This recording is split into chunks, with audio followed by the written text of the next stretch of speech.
3 steps to rebuild your confidence after divorce.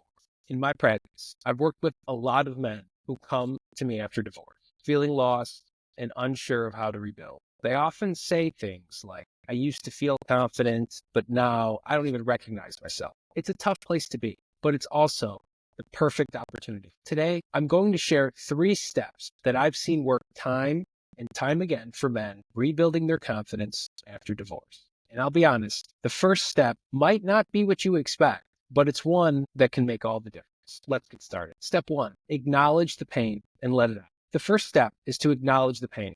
Now, I know that sounds uncomfortable. Most of the men I work with feel like they have to push their emotions aside and keep moving forward.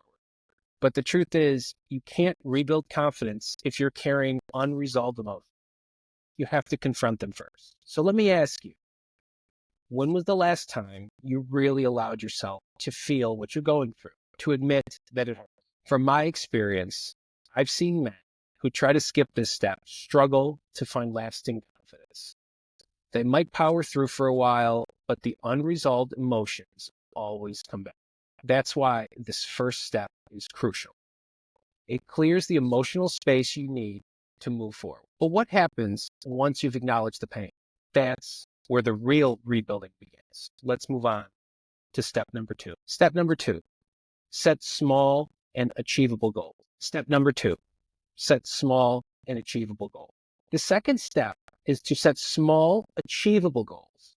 After divorce, it's easy to feel overwhelmed by the big picture. So much has changed. But focusing on the small wins can shift everything. The men I've worked with who take small, consistent steps are the ones who regain their confidence first. So think about it. What's one small thing you can do today that would make you feel just a little more in control? Maybe it's just getting back to the gym or even reconnecting with an old. These aren't life-changing goals, but they are momentum builders. These aren't life-changing goals, but they are momentum builders.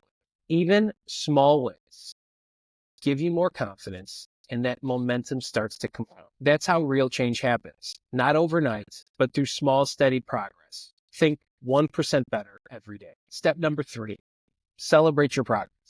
The third step is simple, but often overlooked. Celebrate your progress. Too often, we focus on what we haven't done yet, rather than recognizing how far we've already come. When was the last time you stopped to acknowledge the progress you've made? Even if it feels small, every step forward. Celebrating these wins reinforces the belief that you are rebuilding, and it strengthens your confidence in the process. Confidence isn't just a switch you flip. It's something you cultivate over time. And celebrating those wins is essential to maintaining your momentum. So there you have it. 3 steps to start rebuilding your confidence after divorce. Acknowledge the pain, set small goals, and celebrate your wins. It's not always an easy path, but it's a powerful one. In the next video, I'll dive into the biggest mistake most people make when trying to rebuild their lives post-divorce and how to avoid it. You won't want to miss that. If you found this helpful, drop a comment below. What's one small win you are celebrating today? Take care.